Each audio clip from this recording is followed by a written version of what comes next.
आज सबको praise Lord. मैं प्रिय आया आज का वचन पढ़ेंगे। मैं पे विश्वास करती हूँ, आप सब परमेश्वर जीवित हुजूरी में अच्छे होंगे, ब्लेस्ड होंगे, भले चंगे होंगे और आत्मा में आप परमेश्वर में बढ़ रहे होंगे। आमीन। प्रिय आया हम आज का वचन पढ़ेंगे। पहला इतिहास 16 के 27 में इस प्रकार लिखा हुआ है, उसके चारों ओर वैभव ऐश्वर्य है, उसके स्थान में सामर्थ और आनंद पाया जाता है। सच में प्रिय परमेश्वर यहाँ अपने परमेश्वर का वचन यहाँ कह रहा है कि उसके चारों ओर, किसके चारों ओर में प्रिय? परमेश्वर युवा के चारों ओर।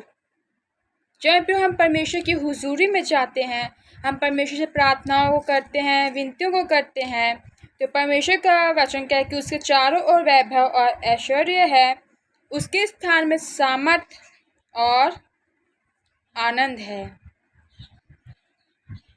जैसे प्रिय आज आप आनंद की तलाश कर रहे होंगे, आप ये आपने सोचा कि मेरा वैभव बढ़ जाए या मुझे यहाँ सक्सेस मिल जाए, आप अच्छी जॉब की तलाश कर रहे होंगे।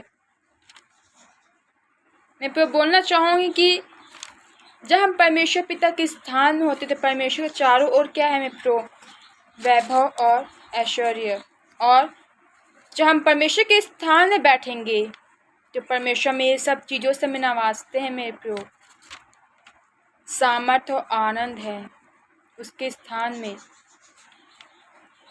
तो ये परमेश्वर पिता के वचन में लिखा कि जब तुम पवित्र आत्मा पाओगे तो तुम सामर्थ को पाओगे। कब होगा? जब हम परमेश्वर पिता की हुजूरी में बैठेंगे, जब हम उसके प्रेजेंस में जाएंगे, जब हम उससे प्रार्थनाएं विनतियों करेंगे, उसके वचनों को पढ़ेंगे, उसके मार्ग में चलेंगे और पवित्रता में हम जीवन को बिताएंगे प्रो, तब परमेश्वर का वचन है कह रहा है कि जिसके चारों ओर फिर आपको परमेश्वर से मांग, परमेश्वर मुझे ये दे दे, परमेश्वर मुझे वो दे दे।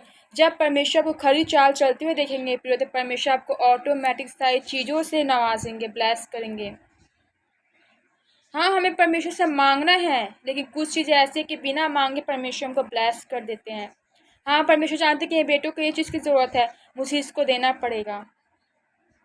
आमीन। हाँ, पे जब परमेश्वर के स्थान में आप जाओगे तब सामर्थ को, आप एक अलग सी शांति, आप आनंद को पाओगे। हो सकता है आप शांति की तलाश कर रहे हैं, आप आनंद की तलाश कर रहे हैं प्रो, वो शांति और आनंद आप परमेश्वर की हुजूरी में जाके पाओगे। और फिर जब परमेश्वर का सामर्थ आपके अंदर आएगा तो आपके द्वारा बड़े बड़े काम होंगे। कि परमेश्वर के वचन में लिखा कि तुम मुझसे भी बड़े बड़े काम करोगे। और परमेश्वर के वचन में लिखा कि तुम बड़े बड़े काम को करोगे, तुम्हारे काम सफल होंगे। ये काम कब करोगे? बड़े बड़े काम जब परमेश्वर विश्वास करोगे, खरी चाल चलोगे और परमेश्वर के साथ प्रतिदिन आप बैठोगे और पवित्रता में चलोगे, तब आप परमेश्वर के, जब परमेश्वर सब सामर्थ को पालोगे, में अभिषेक को, मसीह को आप पालोगे, तो परमेश्वर के द्वारा आप बड़े बड़े कामों को और सामर्थ के कामों को करोगे और आपका जीवन आनंद से भरा होगा, शांति से भरा होगा और आनंद से भरा होगा। क्योंकि यहोवा के वचन में यहाँ कह रहे हैं प्रो, उसके चारों ओर वैभव और ऐश्वर्य है। हमारे यीशु राजा के चारों, हमारे परमेश्वर के चारों ओर, जब हम परमेश्वर से लिपटे रहेंगे प्रो, परमेश्वर को सोच से बढ़कर हमें ब्लेसिंग्स देते हैं। आज हाँ प्रो, आज लोगों के जीवन में ऐश्वर्य है, वैभव होंगे, जो उनके पास इतने पैसे हैं, उनके पास वैभव ऐश्वर्य है, लेकिन हाँ प्रो बोलना चाहूँगी उनके पास शांति नहीं है। वो इतने पैसे कमा रहे हैं, इतने बड़े बड़े उनके पास घर है, लेकिन क्या है तो भी वो सुसाइड कर रहे हैं। हज़ारों लाखों करोड़ मिलियंस में जो सब्सक्राइबर्स है, फॉलोअर्स है, तो भी वो क्या सुसाइड करे? क्यों है प्रो? क्योंकि उनके जीवन में शांति नहीं है। अगर प्रो आज हमारे पास सब कुछ होने के बाद अगर हमारे जीवन में परमेश्वर नहीं है तो हम अनाथ है। अगर परमेश्वर की शांति नहीं है तो हमारे पास कुछ भी नहीं है। अगर प्रो आज आपके पास कुछ भी ना होते हुए परमेश्वर की शांति है, उसका आनंद जॉय है, तो आप दुनिया के सबसे अमीर पर्सन हो। और जब परमेश्वर के स्थान में आप बैठना जान जाओगे, सीख जाओगे, प्रतिदिन आप परमेश्वर की हुजूरी में जाओगे, उसे प्रार्थना को करोगे, विनती को करोगे, तो परमेश्वर के स्थान में सामर्थ्य और आनंद है। ये परमेश्वर आपको प्रतिदिन जब परमेश्वर के सामने अपने सामर्थ्य से भरते जाएंगे, आप अलग से आनंद, शांति को, जॉय को अपने अंदर महसूस करोगे। कि परमेश्वर का वचन कहते हैं कि प्रभु में सदा आनंदित रहो। मैं फिर कहता हूँ कि आनंदित रहो। यहोवा ने कभी दुखी होने के लिए हमको नहीं बुलाया है प्रभु। हो तो एक समय ऐसा होता है कि हम परीक्षा के समय में होकर गुजरते हैं, लेकिन परमेश्वर उसमें भी सामर्थ देते, क्योंकि वचन कहते हैं कि जब तुम्हारी परीक्षा होती है तब भी मैं तुम्हारा साथ रहता हूँ, तब भी मैं तुम्हारा निकास करता हूँ, तब भी मैं तुम्हें उस चीज़ से बाहर निकाल सकता हूँ। तो भी वो परीक्षा में हम आनंद को देखते हैं, एक अलग ही शांति को देखते हैं कि परमेश्वर पिता उस परीक्षा में भी हमारे साथ होते हैं। आमीन। और फिर जब परमेश्वर के स्थान में बैठना सीखोगे, उसके स्थान में प्रतिदिन जाना सीख जाओगे, तो परमेश्वर भी देखेंगे हाँ मेरा बच्चा प्रतिदिन मेरे पास आता है, मुझसे प्रार्थना करता है, मुझसे विनती करता है, मेरे वचनों पर चलता है, मेरे पे जो पवित्रता में जीवन जीता खरी चाल चलता है, तो परमेश्वर आपको वैभव ऐश्वर्य से नवाजेंगे प्रभु। आमीन। फिर आपको परमेश्वर का सामर्थ्य से भरते जाएंगे, आपके अन्य आनंद से भरते जाएंगे। फिर जब आप शैतान को बोलोगे यीशु के नाम से निकल, तो निकलेगा, क्यों आपके अंदर परमेश्वर का अभिषेक और सामर्थ्य है, आपके अंदर यीशु आ चुके हैं। फिर बीमारियों को बोलोगे बीमारी यीशु के नाम से जाए, वो जाएगा प्रभु। फिर आपके अंदर लोगों के लिए जीवन जल की नदियाँ बहना शुरू हो जाएगी। अब किसी इंसान को भी हाथ के प्रार्थना हो चंगे हो जाएंगे, उनके लिए प्रार्थना करो, उनके बिगड़े काम बनते जाएंगे प्रभु। परमेश्वर की सोच में और हमारी सोच में काश और जमीन का फर्क है। परमेश्वर ऐसे बड़े बड़े काम कर जिसे कोई था नहीं लग सकती है प्रभु। हमारी सोच छोटी सी है, हम जितना सोच सकते उससे हम सोचते हैं ये छोटे से दिमाग से, लेकिन जब परमेश्वर हमारे लिए सोचते हैं तो क्या अद्भुत सोचते हैं हमारे परमेश्वर। जब परमेश्वर के स्थान में बैठोगे आपके पीछे पीछे वैभव और ऐश्वर्य भागेगा। आप आज पैसे के पीछे भाग रहे हो, पैसा आपसे भागेगा। जिस दिन आप परमेश्वर के पीछे भागोगे तो पैसा आपके पैरों के नीचे होगा, और पैसा आपको ढूंढते हुए आएगा कि इंसान कहाँ है।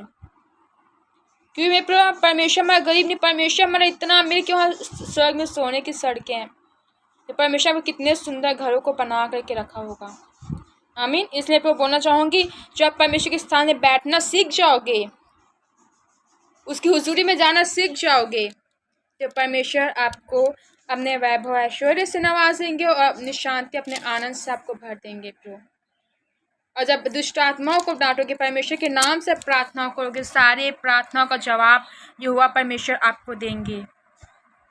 आमीन। मैं आपके लिए प्रार्थना करना चाहूँगी। धन्यवाद परमेश्वर इस प्यारे से वचन के लिए। धन्यवाद धन्यवाद धन्यवाद सेनाओं के परमेश्वर पिता सुंदर से दिन के लिए आपको धन्यवाद देते हैं परमेश्वर। सचमुच खुदावन के वचन में लिखा है खुदावन आपके चारों ओर वैभव और ऐश्वर्य है खुदावन। जब आपके स्थान में बैठना सीख जाएंगे खुदावन, आपके मार्ग में चलना सीख जाएंगे, तो हमें आप सामर्थ्य से भरते हो और आनंद से भरते हो, अपनी शांति से भरते हो खुदावन। एक ऐसा अभिषेक मसीह से भरते हो खुदावन जो परमेश्वर पिता दूसरों के पास नहीं हो सकती, क्योंकि वो अभिषेक, वो सामर्थ, वो मसा, वो फास्टिंग पर बिताना परमेश्वर समय वो आप ही के द्वारा हमको मिल सकती है। फिर जब हम दुष्ट आत्माओं को भगाएंगे, परमेश्वर आपके नाम से भागेगा। बीमारों को चंगा करेंगे, वो चंगे हो जाएंगे खुदा। हमें प्रार्थना का जवाब मिलेगा और हमारे अंदर से जीवन जल की नदियाँ बहना शुरू हो जाएगी खुदावन लोगों के लिए खुदावन। फिर हम जहाँ भी जाएंगे, किसी घर भी जाएंगे, उनका घर परमेश्वर उन्नति होगा, उनके घर में आशीष आएगी खुदावन। वो कह पाए कि इसके आने के द्वारा मेरा जीवन बदल गया। ऐसा फिर बनाना जानते हो खुदावन, क्योंकि जब हम आपके स्थान में बैठेंगे, क्योंकि आपके स्थान में बैठेंगे, परमेश्वर आपको समय दें क्या आपसे प्रार्थनाएं करते, तो हमें ऐसा आप हमें बना देते हो, प्रभावशाली पर हमें बना देते हो खुदावन। ये सिर्फ आपके स्थान में बैठने से, आपकी प्रेजेंस से बैठने से हो सकता है। सेनाओं के परमेश्वर पिता धन्यवाद देते परमेश्वर। जो बीमार लाचार है परमेश्वर, होने पर परमेश्वर पिता उनको छू के चंगा कीजिए सेनाओं के परमेश्वर, और ये वचन उनके जीवन में फल को लाने वाला हो सके परमेश्वर। आपका वचन कभी भी खाली हाथ वापस नहीं लौटता, वो वचन काम करके ही आता है खुदावन खुदा परमेश्वर पिता। हम अंजीर के पेड़ के समान ना बने जो पत्ते तो आगे खुदावन लेकिन फल को नहीं ला सके, हम फल लाने वाला हो सके सेनाओं के परमेश्वर, और आपके राज्य को बढ़ाने वाले, आपके रूह में आपकी रूह को बचाने वाले परमेश्वर, हम बेदारी लाने वाले आप में बन सके सेनाओं के परमेश्वर, आपके राज्य को बढ़ाने वाले, आपकी महिमा करने वाले परमेश्वर, आपके नाम को ऊंचा करने वाले हो सके खुदावन खुदा परमेश्वर पिता। जो हमारे स्पिरिचुअल फादर जी को ब्लेस कीजिए, जितने पासवान है जो रियल मैन ऑफ गॉड है खुदावन, सबको बहुत ऐसे ब्लेस कीजिए परमेश्वर। आपके दास शास्त्रियों के संग साथ है, उनको बहुत ऐसे ब्लेस कीजिए, मिनिस्ट्री के हर जरूरतों का पूरी करके दीजिए सेनाओं के परमेश्वर पिता। जो लोग भी परमेश्वर पिता इस प्रार्थना को सुने से ना, उनके विजय में काम कीजिए परमेश्वर। घरों में होने पर उनकी फैमिली परमेश्वर आज आपको वेलकम करे, अपने जीवन में आपका स्वागत करे खुदा, हम दिल में आपका स्वागत करे, हर पाप को हर गंदगी को अपने दिल से हृदय से निकाल के वो आपका स्वागत करे, आपका अभिनंदन करे खुदावन खुदा, अपने घर में आपका वेलकम करे सेनाओं के परमेश्वर। धन्यवाद देते हैं जहाँ के भी आ जाते हैं, आपके दूत इनकी रक्षा खाली करे परमेश्वर। धन्यवाद देते हैं यीशु राजा, सब कुछ आपके हाथों में सौंपते हैं परमेश्वर पिता। सारी बातों में आदम महिमा जलाल आपको थे, इनके जीवनों से सारी गंदी योजनाओं गंदे प्लान्स को प्रभु यीशु के नाम से जला के राखो, खाक करते हैं। धन्यवाद सेनाओं के परमेश्वर, धन्यवाद के साथ प्रभु यीशु के नाम से मांगती हूँ, आमीन आमीन आमीन। आप सबको praise Lord, God bless you. और फिर से मिलेंगे परमेश्वर जीवित हुजूरी में। मैं प्रभु बोलना चाहूँगी, आप परमेश्वर के स्थान में बैठना सीख जाइए, उसकी हुजूरी में जाते रहिए। एक दिन ऐसा समय आएगा, आपको ऐसा कुछ भी नहीं दिख रहा है, लेकिन एक दिन परमेश्वर आपको ऐसे ऐश्वर्य वैभव से नवाजेंगे, फिर ऐसे सामर्थ्य आपको भर के रख देंगे। जो लोग आप तो गुप्त में प्रार्थना करें, लेकिन परमेश्वर को पब्लिकली रिवॉर्ड देंगे यीशु के नाम से। वह रिवॉर्ड क्या है? परमेश्वर का वैभव ऐश्वर्य। आमीन। धन्यवाद यीशु, सब कुछ आपके हाथों में सौंपते हैं। God bless you all.